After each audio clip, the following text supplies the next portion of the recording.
स्वामी नारायण नारायण नारायण, स्वामी नारायण नारायण नारायण, स्वामी नारायण नारायण नारायण, स्वामी नारायण नारायण नारायण, स्वामी नारायण स्वामी नारायण, स्वामी नारायण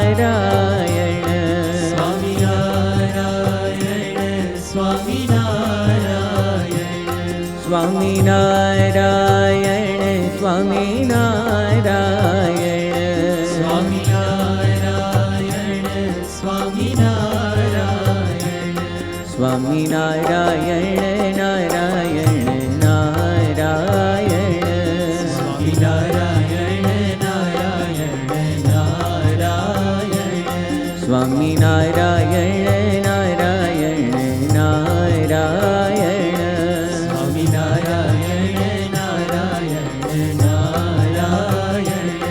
स्वामी नारायण स्वामी नारायण, स्वामी नारायण स्वामी नारायण, स्वामी नारायण स्वामी नारायण, स्वामी नारायण स्वामी नारायण, स्वामी नारायण नारायण नारायण, स्वामी नारायण नारायण नारायण, स्वामी नारायण नारायण नारायण, स्वामी नारायण नारायण नारायण, स्वामी नारायण नारायण नारायण, स्वामी नारायण नारायण नारायण, स्वामी नारायण नारायण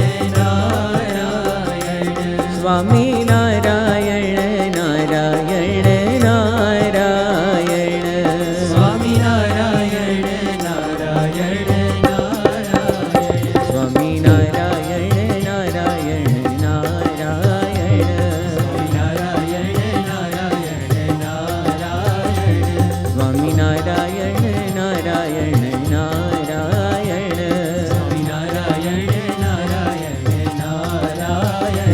स्वामी नारायण नारायण नारायण, स्वामी नारायण नारायण नारायण।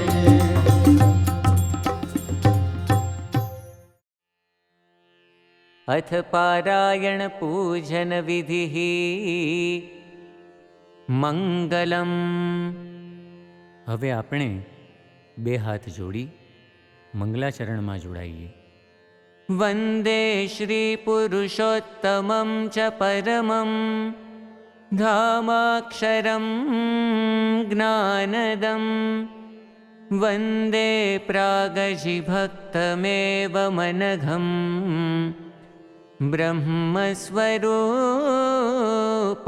मुदा, वन्दे यज्ञपुरुषदासचरणं श्रीयोगिराजं तथा, वन्दे श्रीप्रमुखं महन्तगुणिनं मोक्षाय भक्त्या सदा।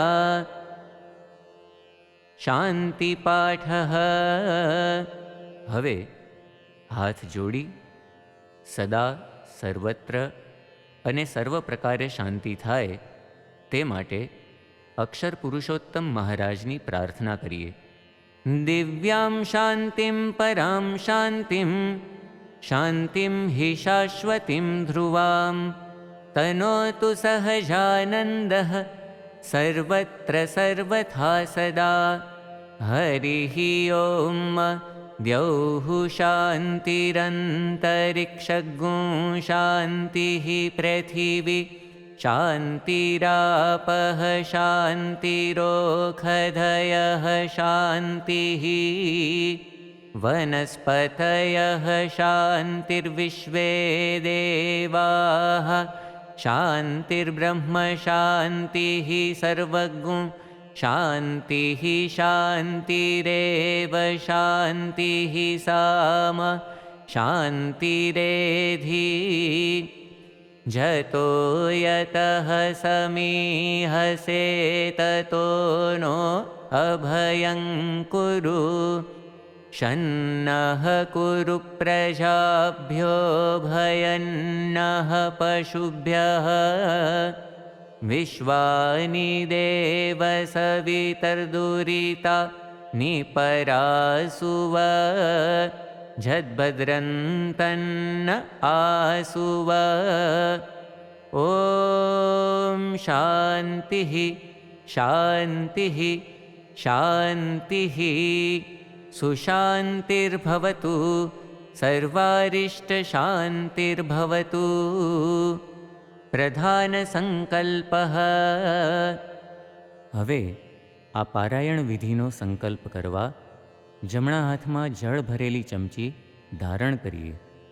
नमः परमात्मने श्री स्वामिनारायण परब्रह्म पुरुषोत्तमाय तत्सत्।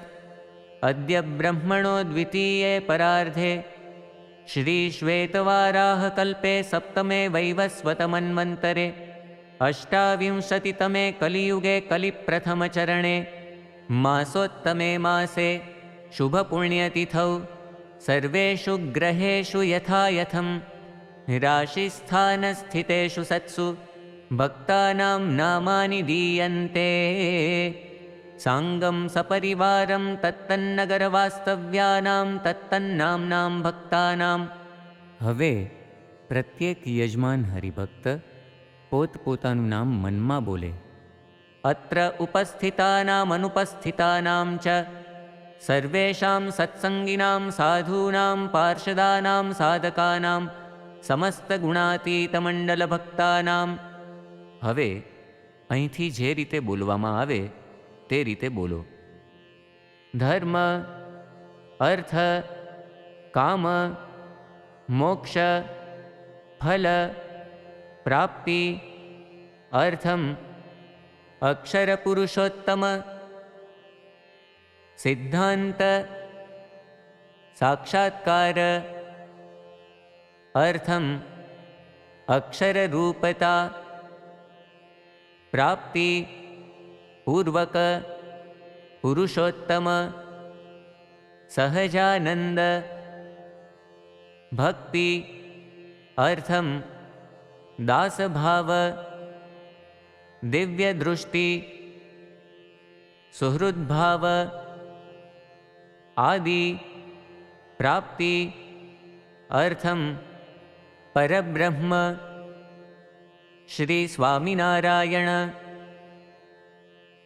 गुरुहरि श्री प्रमुख स्वामी महाराज प्रकट गुरुहरि श्री महंत स्वामी महाराज प्रसन्नता प्राप्ति अर्थम सर्व अभिलाष सिद्धि अर्थम यथा ज्ञानेन यथा मिलितोपचार द्रव्यैः चातुर्मासे त्रिदिनावधिकपारायण निमित्ते अक्षर पुरुषोत्तम महाराज पूजन पूर्वकं ग्रंथ पूजनाख्यं कर्म अहं करिष्ये। जळ नीचे पधराओ।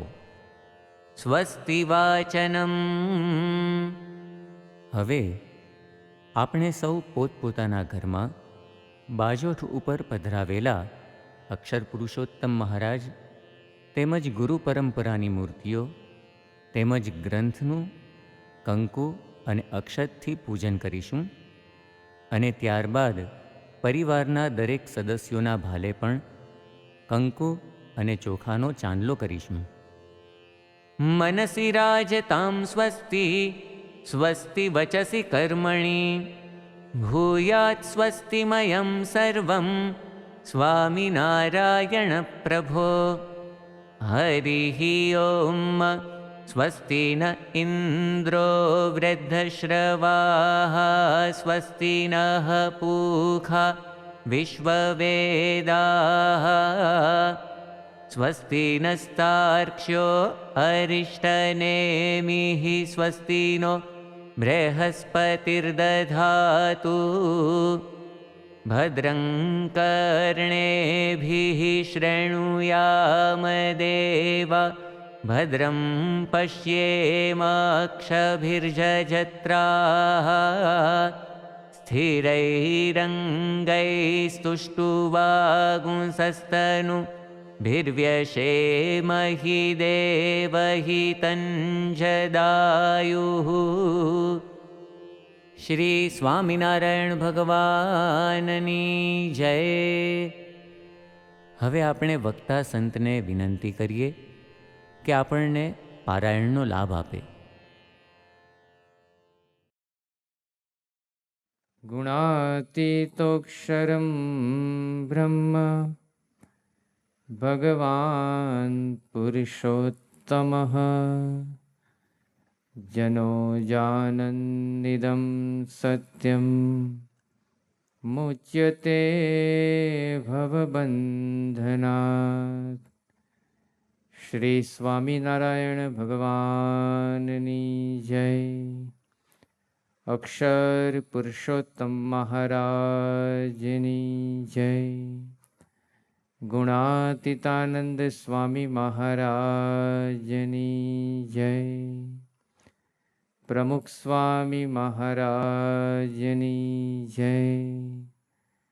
મહંત સ્વામી મહારાજની જય. પ્રમુખ સ્વામી મહારાજ શતાબ્દી મહોત્સવની જય. શ્રાવણ માસ નિમિત્તે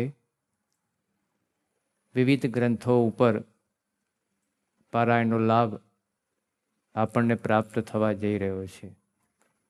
ભગવાન સ્વામિનારાયણના કૃપા વચનોનો એક ઐતિહાસિક, એક આધ્યાત્મિક, એક અદ્વિતીય અને પ્રમાણભૂત સંચય ગ્રંથ એટલે વચનામૃત. આધ્યાત્મિક માર્ગે ચાલતા કોઈ પણ સાધકની સમસ્યાનું સરળ, સચોટ અને શાશ્વત સમાધાન આપતો ગ્રંથ એટલે વચનામૃત. આ વચનામૃત ગ્રંથ પૈકી ગઢડા મધ્યના 60ના વચનામૃતને આધારે આપણે 3 દિવસ સુધી પારાયણનો લાભ લઈશું. સ્વામિનારાયણ હરે વચનામૃત ગઢડા મધ્ય પ્રકરણનું 60મું વિક્ષેપ ટાળ્યાનું. સ્વામિનારાયણ હરે સંમત 1881ના શ્રાવણ વદી 14ને દિવસ સ્વામી શ્રી સહજાનંદજી મહારાજ શ્રી ગઢડા મધ્યે દાદા ખાચરના દરબારમાં આથમણે દ્વાર ઓરડાની ઉગમણીઓ સરીએ ડોલિયા ઉપર વિરાજમાન હતા અને શ્વેત પાક મસ્તક ઉપર બાંધી હતી અને શ્વેત પછેડી ઓઢી હતી અને શ્વેત ખેસ પહેર્યો હતો અને પોતાના મુખારવિંદની આગળ પરમહંસ તથા દેશ દેશના હરિભક્તની સભા ભરાઈને બેઠી હતી. વચનામૃત ગ્રંથ માટે એવું કહેવું હોય તો કહી શકાય કે વચનામૃત એટલે વેદાંત, સિદ્ધાંત અને દ્રષ્ટાંતનો ત્રિવેણી સંગમ. વેદાંત એટલે શું, સિદ્ધાંત એટલે શું અને દ્રષ્ટાંત એટલે શું? આ ત્રણેય શબ્દોમાં અંત શબ્દ એ કોમન છે. અહીંયા અંત એટલે એન્ડિંગ નહીં, પરંતુ રહસ્ય. શાસ્ત્ર માત્રનું રહસ્ય એટલે બ્રહ્મ વિદ્યા. મુંડક ઉપનિષદની અંદર જણાવવામાં આવ્યું, યેનાક્ષરમ પુરુષમ વેદ સત્યમ પ્રોવાચ તામ તત્વતો બ્રહ્મ વિદ્યા. આ બ્રહ્મ વિદ્યા એટલે શાસ્ત્ર માત્રનું રહસ્ય. એમાં મુંડક ઉપનિષદમાં કીધું, યેનાક્ષરમ પુરુષમ વેદ. જ્યાં અક્ષર સહિત પુરુષોત્તમનું જ્ઞાન થાય, વેદ થાય, એ રહસ્ય જ્યાં જણાય છે, એટલે કે વેદાંત, એ વચનામૃત. સિદ્ધાંત એટલે આ અક્ષર સહિત પુરુષોત્તમનું રહસ્ય જેનાથી સિદ્ધ થાય છે, એ આ વચનામૃત એટલે કે સિદ્ધાંત. અને અક્ષરે સહિત પુરુષોત્તમનું રહસ્ય જ્યાં દૃષ્ટ કહેતા નયન ગોચર થાય છે, એ વચનામૃત કહેતા દ્રષ્ટાંત. તો વચનામૃત એટલે વેદાંત, સિદ્ધાંત અને દ્રષ્ટાંતનો ત્રિવેણી સંગમ. આ ગઢડા મધ્યના 60ના વચનામૃતમાં ભગવાન સ્વામિનારાયણ ગઢડા ગામમાં બિરાજમાન છે. પછી શ્રીજી મહારાજે કહ્યું છે, પ્રશ્ન ઉત્તર કરો. ત્યારે મુક્તાનંદ સ્વામીએ પ્રશ્ન પૂછ્યો છે, હે મહારાજ, આ સંસારને વિશે તો કેટલીક જાતના વિક્ષેપ આવે છે. તેમાં કેવી રીતે ભગવાનનો ભક્ત સમજે તો અંતરે સુખ રહે.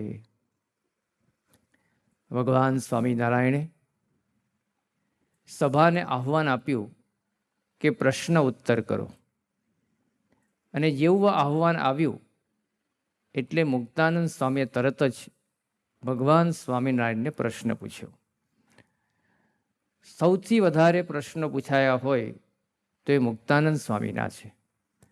એનો અર્થ એ નથી કે મુક્તાનંદ સ્વામીને આધ્યાત્મિક માર્ગે બહુ જ પ્રશ્નો હતા, પરંતુ એમની એવી ઉત્કૃષ્ટ મુમુક્ષુતા, ભગવાન સ્વામિનારાયણના મુખેથી પ્રાપ્ત થતું આધ્યાત્મિક માર્ગદર્શન અને દિશા દર્શન લેવાની તત્પરતા, જો 1 સેન્ટીમીટર પણ કોઈક વિશેષ માર્ગદર્શન એમના શ્રી મુખેથી પ્રાપ્ત થતું હોય તો લેવાની એમની જે ગ્રહણ શક્તિ, એમની જે તત્પરતા, એના અહીંયા દર્શન થાય છે. મુક્તાનંદ સ્વામી એક વિશિષ્ટ સંબોધન સાથે ભગવાન સ્વામિનારાયણને પ્રશ્ન પૂછે છે કે હે મહારાજ, પ્રશ્ન પૂછવાનો કેટલો અદ્ભુત વિવેક. પોતાના ઈષ્ટદેવ કે ગુરુદેવને જ્યારે પ્રશ્ન પૂછાય કે પ્રાર્થના કરાય, ત્યારે આવા સંબોધન સાથે થાય એવો એક વિવેક પણ અહીંયા દર્શાવાય છે. મુક્તાનંદ સ્વામી અહીંયા પ્રશ્ન પૂછે છે કે આ સંસારને વિશે તો કેટલીક જાતના વિક્ષેપ આવે છે. માત્ર મુક્તાનંદ સ્વામીનો આ પ્રશ્ન નથી, આપણા સૌનો આ પ્રશ્ન છે, સાથે આપણા સૌનો આ અનુભવ છે કે આ સંસારમાં દિવસે ને દિવસે કોઈ ને કોઈ રીતે પ્રશ્નો આવ્યા જ કરે છે. આ સંસાર એટલે પ્રશ્નોની પરંપરા. નામ જ સંસાર. સંસરતી ઇતિ સંસાર સંસ્કૃત શબ્દ છે. શ્રુ ધાતુ એના પરથી બનેલો શબ્દ સરતી એટલે કે જે સરે છે, જાય છે, એ સંસાર. પણ કેવી રીતે? સમસરતી, જે સારી રીતે જાય છે. આ સંસારમાં પ્રશ્નોની પરંપરા, વિક્ષેપો, મૂંઝવણો, વિટંબણાઓ એ આવ્યા જ કરે છે. આ સંસાર એ કોઈ ગણિત નથી. ગણિતમાં ગણતરી ફિક્સ હોય. તમે 2 + 2 એટલે 4 એ કોઈ પણ દેશમાં કરો, અમેરિકામાં કરો કે ભારતમાં કરો, 2 + 2 એટલે 4 થાય. તમે ચંદ્ર ઉપર જઈને કરો કે દરિયામાં જઈને કરો, 2 + 2 એટલે 4 થાય. કોઈ સ્ત્રી કરે કે પુરુષ કરે, શિયાળામાં કરો કે ઉનાળામાં કરો, દિવસે કરો કે રાત્રે કરો, એની ગણતરીમાં કોઈ ફેરફાર ના થાય. એ ગણિત છે. સંસાર એ આવું કોઈ ગણિત નથી, એમાં આવી કોઈ ગણતરી પણ નથી. સંસાર છે એ વૃક્ષની ડાળી જેવું છે. જ્યારે આપણે વૃક્ષનું બી જમીનમાં રોપીએ છીએ ત્યારે એમાંથી નીકળતી પહેલી ડાળી એ પૂર્વ દિશામાં જ જશે એવું કોઈ અનુમાન ન કરી શકીએ. એ વૃક્ષની ડાળીનો કોઈ નકશો એ ના થઈ શકે. એ વૃક્ષની ડાળી ગમે ત્યારે ગમે તે દિશામાં જઈ શકે છે. સંસારમાં પણ આવું જ છે. ગમે ત્યારે કોઈ પણ રીતે વિક્ષેપો, પ્રશ્નો એ આવ્યા જ કરે છે. આ સંસાર એવો છે કે પડે પડ વિક્ષેપો, પ્રશ્નો, મૂંઝવણો આવે છે.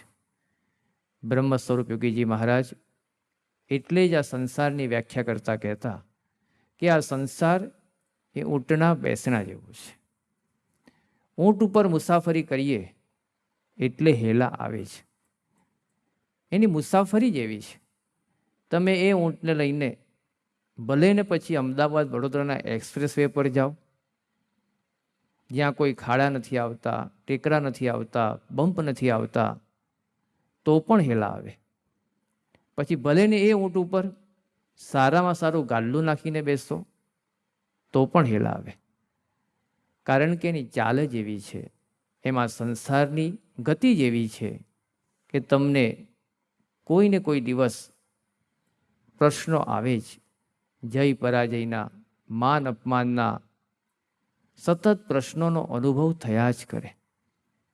આ સંસારની પછેડી એવી છે કે માથું ઢાંકવા જાઓ તો પગ ઉગાડા રહી જાય, અને પગ ઢાંકવા જાઓ તો માથું ઉગાડો રહી જાય. પગ અને માથું એક સાથે ઢંકાય એવી કોઈ પછેડી કોઈને મળી નથી. બ્રહ્મ સ્વરૂપ પ્રમુખ સ્વામી મહારાજ એટલે જ કહેતા કે આ દુનિયામાં કોઈ એવું સરોવર નથી જ્યાં તરંગો ના ઉઠતા હોય. આ દુનિયામાં કોઈ એવું જંગલ નથી જ્યાં પવન ના આવતો હોય. એમ આ દુનિયામાં કોઈ એવું ઘર નથી જ્યાં પ્રશ્નો ના આવતા હોય. સંસારનો આ ક્રમ છે, સંસારનું આ ચિત્ર છે, સંસારની આ વાસ્તવિકતા અને લાક્ષણિકતા છે કે પડે પડ હર કોઈને આ વિક્ષેપોનો, પ્રશ્નોનો અનુભવ થાય. એટલા માટે જ ભર્તૃહરિએ વાત કરી કે ન જાને સંસારે કિમ અમૃતમય કિમ વિસ્મય. આ સંસાર કેવો છે, એ અમૃતમય છે કે વિસ્મય છે, નક્કી થઈ શકતું નથી. એ સુખમય છે કે દુઃખમય છે, નક્કી થઈ શકતું નથી. તે હર્ષપૂર્ણ છે કે શોકપૂર્ણ છે, નક્કી થઈ શકતું નથી. કોઈને કોઈ વિક્ષેપો આવ્યા જ કરે છે. કોઈને દીકરો ના હોય એનું દુઃખ હોય, તો કોઈને દીકરો હોય પરંતુ એનાથી એટલી પીડા પામતા હોય એનું દુઃખ એને સતાવતું હોય. કોઈને પોતાના ઘરમાં પોતાની દીકરીની ઉંમર પરણાવવા યોગ્ય થઈ હોય પણ કોઈ યોગ્ય પાત્ર ના મળતું હોય એનો વિક્ષેપ હોય, ને કોઈને ત્યાં એ દીકરી પરણાવ્યા પછી પાછી આવી હોય, હવે એનું શું કરવું એની ચિંતા એને સતાવતી હોય. કોઈની ઉંમર 40-45 વર્ષ થઈ ગઈ હોય છતાં કોઈ લગ્નનું પાત્ર ના મળતું હોય એ પ્રશ્ન સતાવતો હોય, ને કોઈને લગ્નને 40 વર્ષ થયા બાદ પણ હવે છૂટાછેડા લેવા છે એ પ્રશ્ન સતાવતો હોય. સતત આવા પ્રશ્નો, વિક્ષેપો, મૂંઝવણો એ સંસારની અંદર આવ્યા જ કરે છે. એ પ્રશ્ન મુક્તાનંદ સ્વામી એ ભગવાન સ્વામિનારાયણને પૂછે છે કે આ સંસારને વિશે તો કેટલીક જાતના વિક્ષેપ આવે છે. આ વિક્ષેપોની વિકતિ આપણા શાસ્ત્રમાં 3 પ્રકારે વર્ણવવામાં આવી છે. પહેલો વિક્ષેપ એટલે આદિ ભૌતિક વિક્ષેપ, બીજો વિક્ષેપ એટલે આદિ દૈવિક વિક્ષેપ, અને ત્રીજો વિક્ષેપ એટલે આધ્યાત્મિક વિક્ષેપ. આદિ ભૌતિક, આદિ દૈવિક અને આધ્યાત્મિક આ 3 પ્રકારના વિક્ષેપોનો સામનો કોઈને કોઈ રીતે કરવો જ પડે છે. આદિ ભૌતિક વિક્ષેપ એટલે જેમાં કોઈ અન્ય વ્યક્તિ તરફથી એ વિક્ષેપો આવે અને એના ભોગ એ આપણે બનવું પડે. દાખલા તરીકે તમે રસ્તા પર તમારું બાઇક કે સ્કૂટર કે 4 વ્હીલર ગાડી લઈને જતા હો. તમારું ડ્રાઇવિંગ તો એકદમ બરાબર છે, તમે શાંતિથી જાઓ છો, પણ સામેથી કોઈ એવું અન્ય વાહન આવે અને એ કોઈ અન્ય હાલતમાં હોય ને તમારા વાહન સાથે એક્સિડન્ટ કરી બેસે અને એનો ભોગ તમારે બનવું પડે. તમારા વાહનને નુકસાન થાય, તમારા શરીરને અકસ્માત થાય, હોસ્પિટલમાં જવું પડે, 2-3 મહિનાનો ખાટલો થાય, લેવા દેવા વગરના તમારે એ એક્સિડન્ટના ભોગ બનવું પડે અન્ય વ્યક્તિની ભૂલને કારણે. આને કહેવાય આધિ ભૌતિક વિક્ષેપ. તમારા દીકરા દીકરી પરીક્ષાની તૈયારી કરતા હોય, બીજા દિવસે પરીક્ષાનું પેપર હોય, એને નક્કી કર્યું હોય કે આજે આખી રાત મારે વાંચીને આવતીકાલની પરીક્ષા સારામાં સારી રીતે આપી છે. તૈયારી શરૂ કરી, પણ રાતના બરાબર 2 વાગે લાઇટ જાય, લાઇટ આવે જ નહીં, અને એની અસર બીજા દિવસે પરીક્ષાના પેપર ઉપર થાય, એની અસર રિઝલ્ટ ઉપર થાય, અને એના પરથી એના ભવિષ્યના એડમિશન ઉપર થાય. અન્ય તરફથી આવતા વિક્ષેપ એને કહેવાય છે આધિ ભૌતિક વિક્ષેપ. કોઈ 2 દેશો વચ્ચે એવા યુદ્ધ થાય અને 2 દેશોમાંથી આપણા દેશમાં ત્યાંથી પેટ્રોલિયમ આવતું હોય અને અચાનક એ દેશોના યુદ્ધની પરિસ્થિતિને કારણે આપણા દેશના પેટ્રોલ કે ડીઝલના ભાવમાં વધારો થઈ જાય, મોંઘવારી વધી જાય અને સહેજે ખર્ચા વધી જાય, તો અન્ય દેશની યુદ્ધની પરિસ્થિતિને કારણે આપણા દેશને ભોગવવાનું આવ્યું. આને કહેવાય આધિ ભૌતિક વિક્ષેપ. આવા વિક્ષેપો આપણા જીવનમાં આવતા જ રહે છે. બીજો વિક્ષેપ છે આધિ દૈવિક વિક્ષેપ. જે દૈવી પ્રકોપો, ભૂકંપ, પૂર હોનારત, અતિવૃષ્ટિ, અનાવૃષ્ટિ, સુનામી, જ્વાળામુખી, રોગચાળા, એવા દૈવી પ્રકોપો સંસારમાં આવતા જ રહે છે અને એના ભોગ આપણે બનવું પડે છે. એમાં માણસનો કોઈ વાંક નથી, એના ભોગ એને બનવું જ પડે છે. 26મી જાન્યુઆરી 2001ના દિવસે જ્યારે ભુજમાં ભૂકંપ થયો 8:45, ત્યારે 8:40 એ દિવસે દુનિયાના કયા વ્યક્તિને ખબર હતી કે 5 મિનિટ પછી ભુજમાં આવો વિનાશક ભૂકંપ આવી રહ્યો છે? 72 સેકન્ડ સુધી ભૂકંપ ચાલ્યો. ભુજમાં સેંકડો મકાનો ધરાશયી થયા, કેટલાય લોકોના મૃત્યુ થયા, કેટલાય ઘરબાર વગરના થઈ ગયા, અને એની અસર છેક અમદાવાદ, સુરેન્દ્રનગર, ધાંગધ્રા સુધી ચાલી. દૈવી પ્રકોપ. ભુજમાં એ જ વખતે અંજારમાં એક સ્કૂલના બાળકો 26મી જાન્યુઆરીની પરેડ કરી રહ્યા હતા, અને એ સમયે અચાનક એ રસ્તાની દિવાલ ધરાશયી થઈ. એ બધા જ બાળકો દટાઈ ગયા. આમાં બાળકોનો શું વાંક? આવા દૈવી પ્રકોપના ભોગ બનવું પડે એને કહેવાય આધિ દૈવિક વિક્ષેપ. અત્યારે આપણું આ સમગ્ર વિશ્વ એવી એક ઉપાધિનો, વિક્ષેપનો ભોગ બની રહ્યું છે, કોરોના મહામારીનો. દુનિયાનો કદાચ કોઈ દેશ બાકી નહીં હોય જે કોરોના વાયરસની મહામારીથી અસરગ્રસ્ત ના હોય. ભારતની વાત કરીએ તો ભારતના લગભગ પ્રત્યેક રાજ્યમાં એની અસર છે. કદાચ કોઈ જિલ્લો એવો ભારતનો બાકી નહીં હોય કે જ્યાં કોરોના વાયરસથી અસર ન થઈ હોય. તો આમાં માણસનો શું વાંક? આપણો શું વાંક? એના ભોગ આપણે બનવું પડે છે. આને કહેવાય આધિ દૈવિક વિક્ષેપ. ત્રીજા પ્રકારના વિક્ષેપ છે આધ્યાત્મિક વિક્ષેપ. કહેતા માણસના પોતાના જ મનના દુઃખો, સ્વભાવના દુઃખો. કોઈકની પ્રગતિ જોઈને એને મનમાં દુઃખ થાય, કોઈકની સારી પ્રવૃત્તિ જોઈને એને મનમાં ઈર્ષા થાય, કોઈકનો સારો ઉત્કર્ષ જોઈને એ મનમાં ને મનમાં રીબાય અને દુઃખી થાય. હવે આની દવા કઈ? અન્યના ઉત્કર્ષ જોઈને, અન્યની સારી પ્રવૃત્તિ જોઈને, અન્યનું સારું કાર્ય જોઈને એ સહન ના થઈ શકે અને લેવા દેવા વગરના માણસો મનમાં દુઃખી થાય, એને કહેવાય આધ્યાત્મિક દુઃખ. મહાભારતમાં પ્રસંગ આવે છે જ્યારે દુર્યોધન, એનું શરીર એકદમ સુકાવા લાગ્યું. એ દુર્યોધનની દવા કરવા માટે વૈદો હકીમો આવ્યા, પણ શરીરમાં કોઈ ફેરફાર ના થયો. પછી દુર્યોધને જાતે જ કીધું, તમે બધા મારી દવા કરો છો પણ એનો ઉપાય એ નથી. મારું દુઃખ જુદું છે. શું દુઃખ છે? કે મારા મહેલની સામે પેલા પાંડવો રોજ હજારો બ્રાહ્મણોને દાન આપે છે અને એ મારાથી જોઈ શકાતું નથી. એમનો ઉત્કર્ષ મારાથી સહન થતો નથી. એનું દુઃખ મને છે. હવે એ દુર્યોધનને ક્યાં સંપત્તિના ક્યાં ઢગલા નહોતા? આખા હસ્તિનાપુરનો પોતે રાજા હતો, સર્વસત્તાધીશ હતો, સંપત્તિના ઢગલા, સત્તા, અધિકાર બધું જ એની પાસે હતું. પણ અન્યનો ઉત્કર્ષ સહન ના થઈ શક્યો, એનું દુઃખ મનમાં થયું, એને કહેવાય આધ્યાત્મિક વિક્ષેપ. આવા દુઃખો માણસના જીવનની અંદર લેવા દેવા વગરના એ પોતે સામેથી અપનાવે છે. થોડા વર્ષો પહેલાં સંતો પાસે એક યુવાન આવ્યો. આ યુવાન એક મોટા શહેરમાં નોકરી કરતો હતો.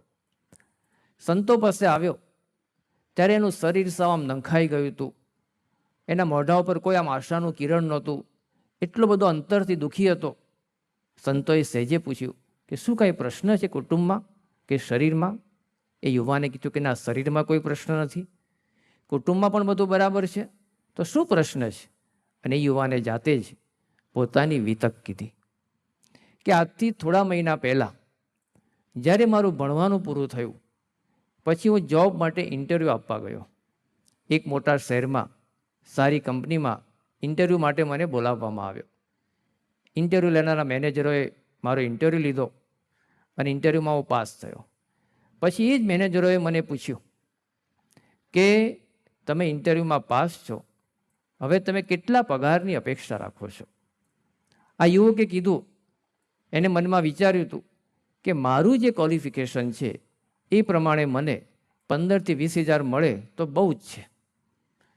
એટલે આ યુવકને જ્યારે મેનેજરોએ પૂછ્યું કે તમે કેટલા પગારની અપેક્ષા રાખો છો, ત્યારે યુવકે કીધું, એને સામે જવાબ આપ્યો કે તમે મને કેટલા આપી શકો એમ છો? ત્યારે પેલા મેનેજરે એવું કીધું કે જો વધારે નહીં, પણ તમારા ક્વોલિફિકેશન પ્રમાણે અમે તમને 45,000થી વધારે નહીં આપી શકીએ. આ તો બહુ જ રાજી થયો, કારણ કે એને જે અપેક્ષા રાખી હતી એના કરતાં તો 3 ગણો પગાર એને વધારે મળતો હતો. નોકરી ચાલુ થઈ, જોબ પર જતો ગયો અને એમ કરતાં કરતાં પગાર પણ મળતા થયા. 6 મહિના સુધી બરાબર ચાલ્યું. પછી આ યુવાને કીધું કે બરાબર 6 મહિના પછી મારી બાજુના ડેસ્ક ઉપર મારા જેટલા જ ક્વોલિફિકેશનવાળો એક બીજો યુવાન આવ્યો. પૂછપરછ કરતાં ખબર પડી કે એને પણ મારા જેટલું જ ક્વોલિફિકેશન છે, પણ એનો પગાર 55,000નો. આ યુવકે પછી સંતોને કીધું કે છેલ્લા 2 મહિનાથી એ યુવક મારી બાજુના ડેસ્ક ઉપર આવ્યો છે. જ્યારે જ્યારે એને જોઉં છું, એના પગારનો મનમાં વિચાર કરું છું અને મને દુઃખ થાય છે કે મારા કરતાં એનો પગાર વધારે કેમ? હવે આમ જુઓ તો આ યુવકને એના ક્વોલિફિકેશન કરતાં તો 3 ગણો પગાર વધારે જ મળ્યો હતો, પણ છતાં દુઃખ, બીજાનો ઉત્કર્ષ સહન ના થઈ શકે, બીજાની સારી પ્રગતિ સહન ના થઈ શકે, એ ઈર્ષાનો ભાવ, એ સ્પર્ધાનો ભાવ, એ હરીફાઈનો ભાવ મનમાં રહ્યા કરે અને લેવા દેવા વગરના આપણે મનમાં દુઃખી થઈએ, એને કહેવાય આધ્યાત્મિક વિક્ષેપ. તો આવા વિક્ષેપો માણસના જીવનની અંદર આવતા જ રહે છે. તો આપણા શાસ્ત્રોએ આ 3 પ્રકારના વિક્ષેપ બતાવ્યા: આધિભૌતિક, આધિદૈવિક અને આધ્યાત્મિક. મુક્તાનંદ સ્વામી અહીંયા ભગવાન સ્વામિનારાયણને પ્રશ્ન પૂછે છે કે હે મહારાજ, આ સંસારને વિશે તો કેટલીક જાતના વિક્ષેપ આવે છે. બહુ અદ્ભુત પ્રશ્ન, વાસ્તવિક પ્રશ્ન મુક્તાનંદ સ્વામી પૂછે છે. અહીંયા યાદ રાખીએ, અહીંયા મુક્તાનંદ સ્વામી એવો પ્રશ્ન નથી પૂછતા કે આ સંસારને વિશે વિક્ષેપ ના આવે એવું મહારાજ તમે કરી આપો, એવું નથી પૂછતા. અહીંયા મુક્તાનંદ સ્વામી એવું પણ નથી પૂછતા કે આ જે વિક્ષેપ આવે છે એને તમે ટાળી આપો, કારણ કે આવે જ છે, એ હકીકત છે. એ વાસ્તવિકતાનો સ્વીકાર કરીને મુક્તાનંદ સ્વામી આગળ પ્રશ્ન શું પૂછે છે કે આવા વિક્ષેપ આવે છતાં પણ ભગવાનનો ભક્ત કેવી રીતે સમજે તો અંતરે સુખ રહે, અંતરનું સુખ જળવાઈ રહે, અંતરનો આધ્યાત્મિક આનંદ અકબંધ રહે, એ સ્થિતિ છે. આપણા અંતરનો આનંદ ડિસ્ટર્બ થાય એના જેવું જીવનનું બીજું કોઈ ડિસ્ટર્બન્સ નથી. અંતરના આનંદમાં ખોટ આવે એના જેવી જીવનની બીજી કોઈ મોટી ખોટ નથી. આ અંતરનો આધ્યાત્મિક આનંદ જળવાઈ રહે એ આપણી આધ્યાત્મિક સ્થિતિ. એ પ્રશ્ન મુક્તાનંદ સ્વામી અહીંયા ભગવાન સ્વામિનારાયણને પૂછે છે. કેવો પ્રશ્ન કે શિયાળાની કડકડતી ઠંડી પડતી હોય છતાં પણ અંદર શરીરમાં ગરમાવો કેમ રહે, એ પ્રશ્ન છે. ઉનાળાનો અસહ્ય તાપ પડતો હોય, ધોમધકતી ગરમી હોય, એમાં પણ અંતરમાં ઢાઢક અને ઠંડક કેવી રીતે રહે એ પ્રશ્ન છે. ચોમાસાની અનરાધાર વર્ષા વરસતી હોય એમાં પણ આપણે કેમ કોરા રહી શકીએ એ પ્રશ્ન છે. મુક્તાનંદ સ્વામીનો આ પ્રશ્ન કેટલો વાસ્તવિક, કેટલો સચોટ અને યથાર્થ છે એ આપણને દેખાય છે. મુક્તાનંદ સ્વામીના આ પૂછાયેલા પ્રશ્ન ઉપર ભગવાન સ્વામિનારાયણ બહુ અદ્ભુત ઉત્તર આપે છે. એ ભગવાન સ્વામિનારાયણ શું ઉત્તર આપે છે એનું શ્રવણ કરીએ. પછી શ્રીજી મહારાજ બોલ્યા છે, એનો ઉત્તર તો જેમ અમને વર્તાય છે તેમ કહીએ જે. પોતાના દેહથી નોખો જે પોતાનો આત્મા, તેનું જે નિરંતર અનુસંધાન, તથા માહિક એવા જે પદાર્થ માત્ર, તેના નાશવંતપણાનું જે અનુસંધાન, તથા ભગવાનના મહાત્મ્ય જ્ઞાનનું જે અનુસંધાન, એ ત્રણેય કરીને કોઈ વિક્ષેપ આડો આવતો નથી. મુક્તાનંદ સ્વામીનો પ્રશ્ન પૂછાયો અને એના ઉત્તરમાં ભગવાન સ્વામિનારાયણ 3 પ્રકારના અનુસંધાન રાખવાની વાત કરે છે. આ 3 પ્રકારના અનુસંધાન જણાવતા પૂર્વે ભગવાન સ્વામિનારાયણ એક વાક્ય બોલે છે કે એનો ઉત્તર તો જેમ અમને વર્તાય છે તેમ કહીએ છીએ. અહીંયા ભગવાન સ્વામિનારાયણ એવું નથી કહેતા કે તમારો જે પ્રશ્ન એનો ઉત્તર તો જે મેં ગ્રંથોનો અભ્યાસ કર્યો છે તેના આધારે આવો થઈ શકે એવું નથી કહેતા. અહીંયા ભગવાન સ્વામિનારાયણ એવું પણ નથી કહેતા કે તમે જે પ્રશ્ન પૂછ્યો એમાં બુદ્ધિએ કરીને વિચારતા અમને આવું જણાય છે એવું પણ નથી કહેતા. અહીંયા ભગવાન સ્વામિનારાયણ એવું પણ નથી કહેતા કે મેં જે ચિંતકોનું ચિંતન વાંચ્યું છે, વિચાર્યું છે, એના આધારે તમારા પ્રશ્નનો ઉત્તર આવો થઈ શકે એવું પણ નથી કહેતા. શું કહે છે? એનો ઉત્તર તો જેમ અમને વર્તાય છે તેમ કહીએ છીએ. કહેતા અહીંયા ભગવાન સ્વામિનારાયણ જે ઉત્તર આપે છે પોતાના વર્તનને આધારે આપે છે. પોતાનું પવિત્ર અને પારદર્શક વર્તન, એના આધારે ભગવાન સ્વામિનારાયણ પોતાના અનુભવનો ઉત્તર અહીંયા આપી રહ્યા છે. કારણ કે એમને પણ એમના જીવનમાં અનંત પ્રકારના વિક્ષેપો એ સહન કર્યા છે અને એની વચ્ચે પણ સ્થિર રહ્યા છે. આ વચનામૃત સંવંત 1881 સાલનું છે. ભગવાન સ્વામિનારાયણનું પ્રાગટ્ય થયું સંવંત 1837. એટલે કે લગભગ 44-45 વર્ષનો સમયગાળા પછી ભગવાન સ્વામિનારાયણ પોતાના જીવનના વર્તનના આધારે, અનુભવના આધારે આ ઉત્તર આપે છે. પોતાના જીવનના વર્તનના આધારે, અનુભવના આધારે ઉત્તર આપે છે. એમને પણ એમના 45 વર્ષના જીવનકાળ દરમિયાન ઘણા બધા વિક્ષેપો સહન કર્યા છે. એ માત્ર કોઈ રાજમહેલમાં જ પોતાનું જીવન એમને નથી વિતાવ્યું. એમને પણ અનેક ઝૂંપડાઓની અંદર દિવસોના દિવસો વિતાવ્યા છે. રોજ 32 પકવાનો જમીને જ ભગવાન સ્વામિનારાયણ જીવન પસાર નથી કર્યું. એમને કેટલાય દિવસો, મહિનાઓ સુધીના ઉપવાસ થયા છે. એમને સતત શાહી સન્માન જ મળ્યા છે એવું નથી, એમના પણ કેવા એવા અપમાન પણ થયા છે. તો આવા માન અપમાનની વચ્ચે, સુખ દુઃખની વચ્ચે, જય પરાજયની વચ્ચે આવતા અનંત વિક્ષેપો એમને સહન કર્યા છે, સ્થિર રહ્યા છે, સ્થિતપ્રજ્ઞ રહ્યા છે. બાલ્યકાળથી જ જોઈએ, જ્યારે એમની ઉંમર 9-10 વર્ષની હતી ત્યારે જ એમને પોતાના પિતા ધર્મદેવ અને માતા ભક્તિ માતાને ગુમાવ્યા. માતા પિતા ધામમાં પધાર્યા.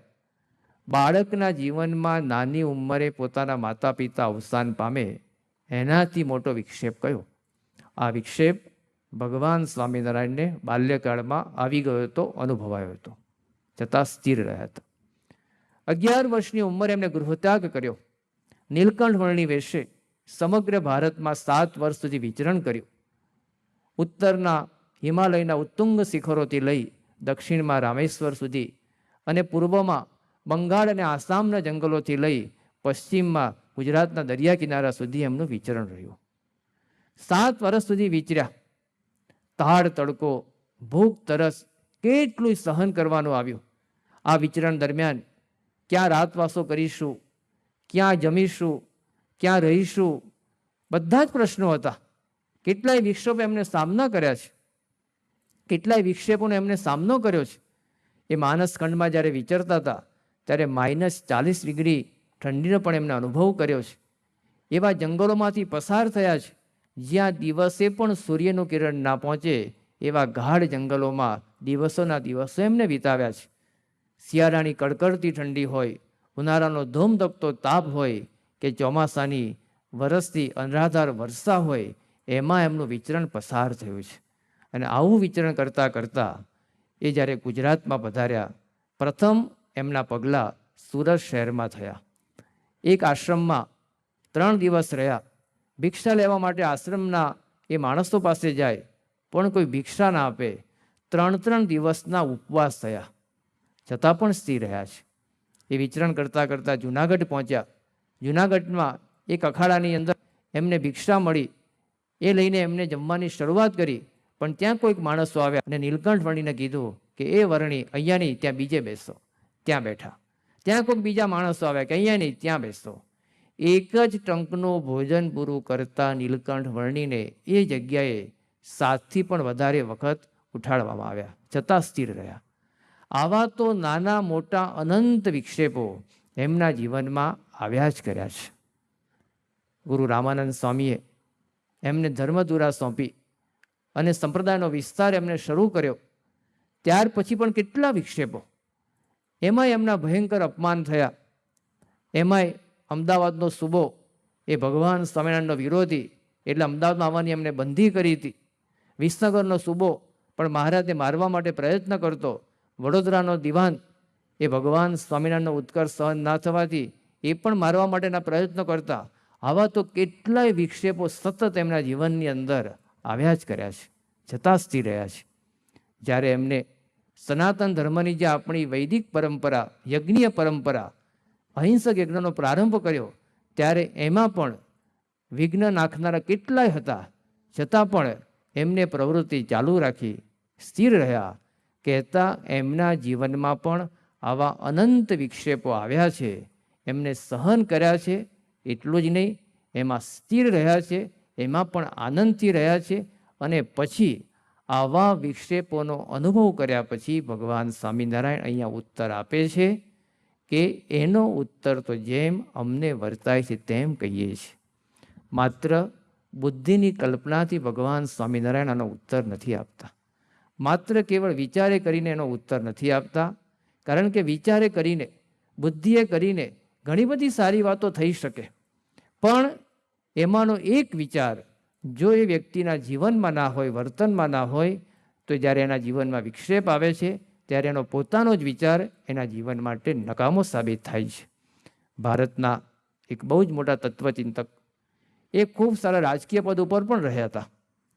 ઉપનિષદ અને ભારતીય ધર્મગ્રંથોના ખૂબ સારા અભ્યાસો, માત્ર અભ્યાસો નહીં, એના ઉપર ચિંતન પણ કરે. ખૂબ સારા તત્વચિંતક, માત્ર ભારતમાં જ નહીં પરંતુ પરદેશમાં પણ સારી યુનિવર્સિટીમાં એમના પ્રવચનો ગોઠવાય અને એમના પ્રવચનો સાંભળવા માટે દુનિયાનો બુદ્ધિશાળી વર્ગ પણ એમના પ્રવચન સાંભળવા આવે. આ કક્ષાનું એમનું લેવલ. પણ એમના જીવનમાં એક વિક્ષેપ આવ્યો. એમના જ દોહિત્રનું નાની ઉંમરે અવસાન થયું. ત્યારે એમના જીવન વિશે લખાયેલા પુસ્તકમાં લખ્યું છે કે પોતે પોતાની માનસિક સમતુલા ગુમાવી બેઠા હતા. અને કેવું વર્તન કરે, સાવ સામાન્ય માણસ પણ દિવસમાં જે વર્તન ન દાખવે એનાથી પણ બહેતર વર્તન એ આ વ્યક્તિનું થઈ ગયું હતું. એટલી સમતુલા ગુમાવી બેઠા હતા. તો વિચારો આપી શકાય છે, બુદ્ધિથી સારા વિચારોનું પ્રદાન કરી શકાય છે, પણ એ વિચારો જ્યારે આપણા જીવનમાં વિક્ષેપ આવે છે, જો વર્તન નથી હોતું તો નકામા થઈ જાય છે. અમેરિકાના બહુ જ મોટા એક પ્રસિદ્ધ લેખક, જેના પોતાના પોઝિટિવ થિંકિંગના ખૂબ સારા પુસ્તકો એ બહાર પડેલા છે. દુનિયાને પોઝિટિવ થિંકિંગના ખૂબ સારા પુસ્તકો એમને આપ્યા. How to win friends and influence the people એમનું બહુ જ પ્રસિદ્ધ પુસ્તક છે. How to develop self confidence એમનું બીજું પણ એવું પ્રસિદ્ધ પુસ્તક છે. How to stop worries and start living, એ પણ એમના પુસ્તકો છે. આવા ઘણા બધા પોઝિટિવ થિંકિંગના પુસ્તકો લખનારા લેખક. ગુજરાતી ભાષામાં પણ આ પુસ્તકોનો જિંદગી જીવવાની જડીબુટી એવા શીર્ષક હેઠળ અનુવાદિત થયેલા છે. આટલા સારા પ્રસિદ્ધ લેખક, પોઝિટિવ થિંકિંગ આપનારા લેખક, પરંતુ એમના જીવનમાં વિક્ષેપ આવ્યો ત્યારે એ પુસ્તક, એ પોઝિટિવ થિંકિંગ જો વર્તનમાં નહોતું તો એમના જીવનમાં કામ ના લાગ્યું અને પોતે આપઘાત કરીને જીવનને ટૂંકાવ્યું. વિચારો આપવા એ સારી બાબત છે, લેખો લખવા એ સારી બાબત છે, પણ એ જો વર્તનમાં ના હોય તો જ્યારે વિક્ષેપ આવે ત્યારે એ જ લખાયેલા લેખ કે અપાયેલા વિચાર એ નકામા સાબિત થાય છે. વર્તન વગર બોલાયેલા કે લખાયેલા લાખ શબ્દ કરતાં વર્તનનો એક શબ્દ એ વધુ અસરકારક અને પ્રભાવક બને છે. એટલા માટે ભગવાન સ્વામિનારાયણ અહીંયા જે ઉત્તર આપતા પહેલાં જે વાક્ય બોલે છે એટલે આ ઉત્તરની કિંમત વધી જાય છે, કારણ કે એ આપેલો ઉત્તર એમના અનુભવને આધારે છે, 100% શુદ્ધ, પવિત્ર અને પારદર્શક વર્તનમાંથી આવેલો આ ઉત્તર છે. ભગવાન સ્વામિનારાયણ અહીંયા ઉત્તર આપે છે કે આવા વિક્ષેપો આવે છતાં પણ આપણા અંતરમાં સુખ રહે, આ આધ્યાત્મિક સ્થિતિ છે. કેવી સ્થિતિ? પ્રેક્ટિકલ જોઈએ આ સ્થિતિને, કે આપણને કોઈ બહુ જ ગાળો આપી જાય, ના બોલાવના શબ્દો બોલી જાય, છતાં પણ આપણને નોબલ પ્રાઇઝ મળ્યું હોય એવો અંતરમાં આનંદ થાય તો સમજવું આ આપણી સ્થિતિ છે. બહારની 50 ડિગ્રી ગરમીમાં આપણે શેકાતા હોઈએ છતાં પણ આપણને અંતરમાં જાણે આપણે 20 ડિગ્રી એસી રૂમમાં બેઠા હોઈએ એવો અનુભવ થાય તો સમજવું આપણી આધ્યાત્મિક સ્થિતિ છે. આપણી પાસે જમવાનું કોઈ બહુ ઠેકાણું પડતું ના હોય, એક ટંકના રોટલા માંડ મળતા હોય, રહેવા માટે ઝૂંપડું હોય, એવી આપણી આર્થિક કંગાલિયત હોય, અને એવા આપણે એની બાજુમાં કોઈ દેશનો રાષ્ટ્રપતિ કે વડાપ્રધાન આવીને ઊભો રહે અને આપણી આગળ એ વડાપ્રધાન કે રાષ્ટ્રપતિ પોતાની જાતને કંગાળ સમજે એવા આપણે અંતરથી અમીર હોઈએ, આને કહેવાય આધ્યાત્મિક સ્થિતિ. આ સ્થિતિની વાત ભગવાન સ્વામિનારાયણ અહીંયા કરે છે. કેવી રીતે આવે એના માટે 3 પ્રકારના અનુસંધાન બતાવે છે. પહેલું અનુસંધાન, પોતાના દેહથી જે પોતાનો આત્મા નોખો એને સમજવું. પોતાના દેહથી જે નોખો પોતાનો આત્મા, તેનું જે નિરંતર અનુસંધાન. અહીંયા અનુસંધાન શબ્દ એ કોમન આવે છે. અનુસંધાન એટલે ભગવદ્ ગોમંડલ પ્રમાણે આના કેટલાય વિશિષ્ટ અર્થો છે. સતત જોડાણ, એનું મનન, એનું ચિંતન, સતત લક્ષ્ય, સતત એની આલોચના, બારીક તપાસ, આવા કેટલાય વિશિષ્ટ અર્થો એ અનુસંધાનના છે. તો આવું અનુસંધાનમાં પ્રથમ અનુસંધાન ભગવાન સ્વામિનારાયણ જણાવે છે, પોતાના દેહથી જે નોખો પોતાનો આત્મા. કહેતા આપણો દેહ અને આપણો આત્મા એ અલગ છે. એ આપણા હિન્દુ ધર્મની બહુ જ અગત્યની ફિલોસોફી છે. આપણું સાચું સ્વરૂપ એ આત્મા છે, આપણે દેહ નથી. આપણી સાચી ઓળખ, આપણી પરફેક્ટ આઈડેન્ટિટી એ આત્મા છે. આ આપણને અનુસંધાન નથી રહેતું એટલે જીવનમાં દુઃખનો અનુભવ થાય છે. આપણે જોઈએ છીએ કે આપણા જીવનમાં જે કંઈ સંશોધનો થાય છે, શોધો થાય છે, એ દેહ માટે જ થાય છે. મોબાઈલની શોધ થઈ દેહ માટે, નવી નવી ટેકનોલોજી શોધાય છે દેહ માટે. આઈસ્ક્રીમની શોધ એ આત્મા માટે નથી થઈ, પીઝાની શોધ આત્મા માટે નથી થઈ, દેહ માટે જ થઈ છે. દેહ માટે શોધ અને સંશોધનો થતા જ રહે છે. આ દેહ માટે જ આપણને સતત વિચારો આવે છે. સવારથી ઉઠ્યા મોડી રાત સુધી આપણને આપણા દેહ સંબંધી જ વિચારો આવે. સવારે ઉઠ્યા, બાથરૂમમાં ગયા, બ્રશ હાથમાં લીધું, ટૂથપેસ્ટ લગાવી, પણ બરાબર ફાવી નહીં, તરત વિચાર શું આવશે કે આ કંપનીની ટૂથપેસ્ટ બરાબર નથી, આવતીકાલે બીજી કંપનીની ટૂથપેસ્ટ લાવવી પડશે. દેહનો વિચાર. નાહવા માટે બેઠા, પાણી શરીરને અડ્યું, ઠંડુ લાગ્યું, મજા ના આવી, તરત વિચાર આવશે આ ગીઝર બગડી ગયું છે, હવે વધારે સારી કંપનીનું ગીઝર ફિટ કરાવવું પડશે. દેહના વિચાર. કપડાં બદલવા માટે ડ્રેસિંગ રૂમમાં આવ્યા, કપડાનું મેચિંગ બરાબર થયું નહીં, લાગ્યું કે આ ટી શર્ટ બરાબર નથી, બીજો ટી શર્ટ ખરીદવો પડશે. બપોરે જમવા માટે બેઠા, જમવાનું બરાબર ફાવ્યું નહીં, તરત વિચાર કર્યો કે આ ખાવાનું બરાબર નથી, બીજી રેસીપી લાવવી પડશે. એમ કરતાં કરતાં મોડી રાતે પથારીમાં ઓશિકા પર માથું ટેકાવ્યું, ઓશિકું બરાબર ફાવ્યું નહીં, તરત વિચાર આવશે કે આ ઓશિકું સારું નથી, કાલથી બીજું ઓશિકું લાવવું પડશે. વહેલી સવારથી મોડી રાત સુધી આપણને સતત આપણા દેહના જ વિચાર આવે છે. આપણે દેહ સાથે એટલા જડાઈ ગયા છીએ, આ દેહના વિચારનું જેટલું અનુસંધાન રહે છે એટલા વિક્ષેપો અનુભવાશે, એમ ભગવાન સ્વામિનારાયણ કહે છે. આપણે આપણા દેહ સાથે એટલા જડાઈ ગયા છીએ ને કે દેહનો સહેજ પ્રશ્ન એ આપણને મોટો લાગે છે. જ્યારે જ્યારે આપણે અરીસા સામું જોઈએ ને, વ્યક્તિ દુઃખી થાય છે. અરીસા સામું જોઈને પહેલો વિચાર શું કરશે કે મારું નાક થોડુંક લાંબુ છે, જો ભ્રમરના વાળ થોડાક આવા હોત ને તો હું બહુ જ હેન્ડસમ લાગે છે, આ મારું કપાળમાં જે આવું છે ને એ બરાબર નથી. સતત અરીસા સામું જોવે એટલે વ્યક્તિ દુઃખી થાય છે.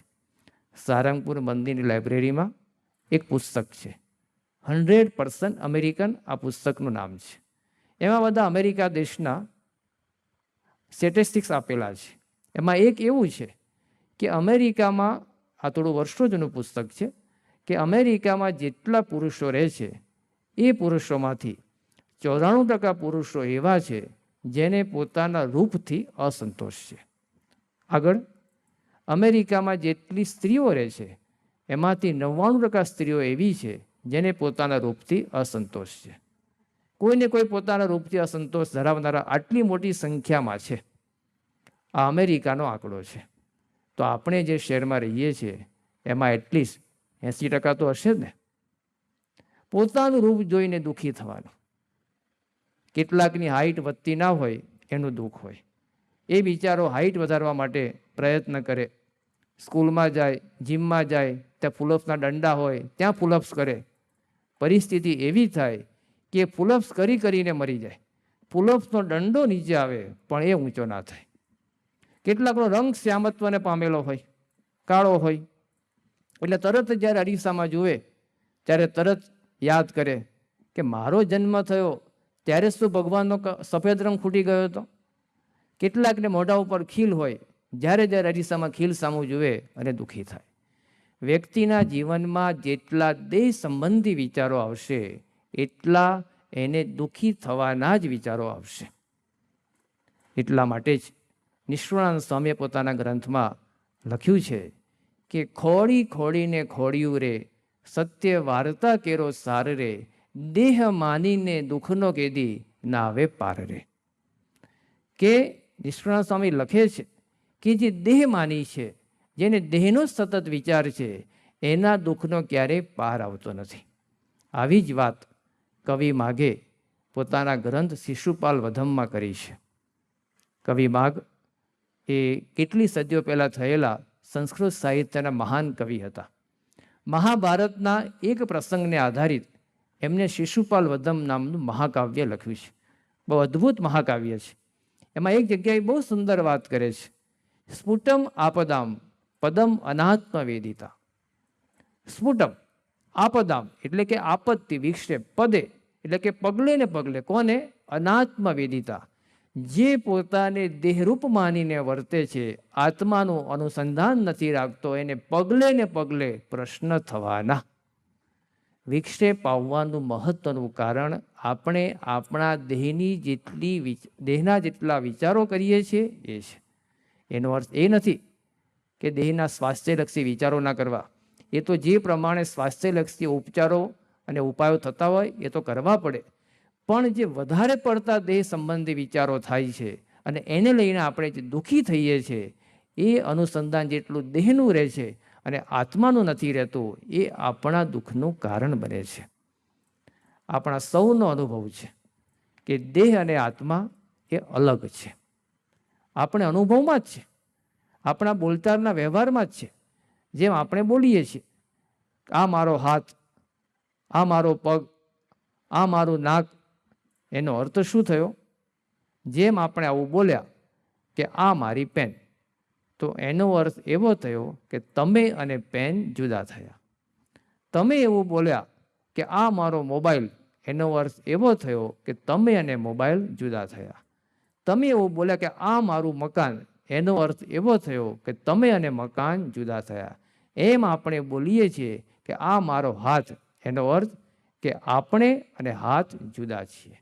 આ મારો પગ, એનો અર્થ એવો થયો કે આપણે અને પગ જુદા છીએ. તો આપણે હાથ નથી, આપણે પગ નથી, આપણે નાક નથી, તો આપણે કોણ છીએ? એ જ આપણે આત્મા છીએ. આ જ આપણું સાચું સ્વરૂપ, આ જ આપણી સાચી ઓળખ, આ જ આપણી પરફેક્ટ આઈડેન્ટિટી. જો બોલીએ જ છીએ, આપણી આ બોલચાલની જ ભાષા છે, પણ અનુસંધાન રહેતું નથી. આ અનુસંધાન શું છે? આ અનુસંધાન રાખવાનો શું લાભ છે? કેવી રીતે એને રાખી શકીએ? એની વિશેષ વાતો આપણે આવતીકાલની પારાયણમાં જોઈશું. શ્રી સ્વામિનારાયણ ભગવાનની જય.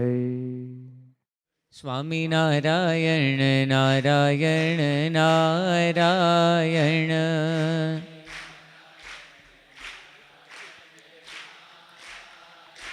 સ્વામિનારાયણ નારાયણ નારાયણ.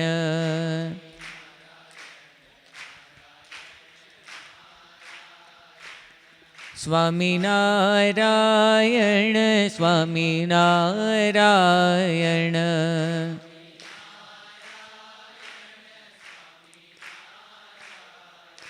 સ્વામિનારાયણ નારાયણ નારાયણ.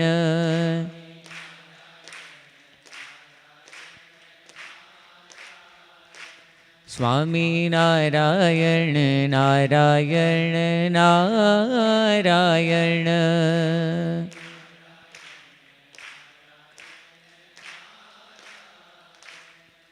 શ્રી સ્વામિનારાયણ ભગવાનની જય.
जय स्वामी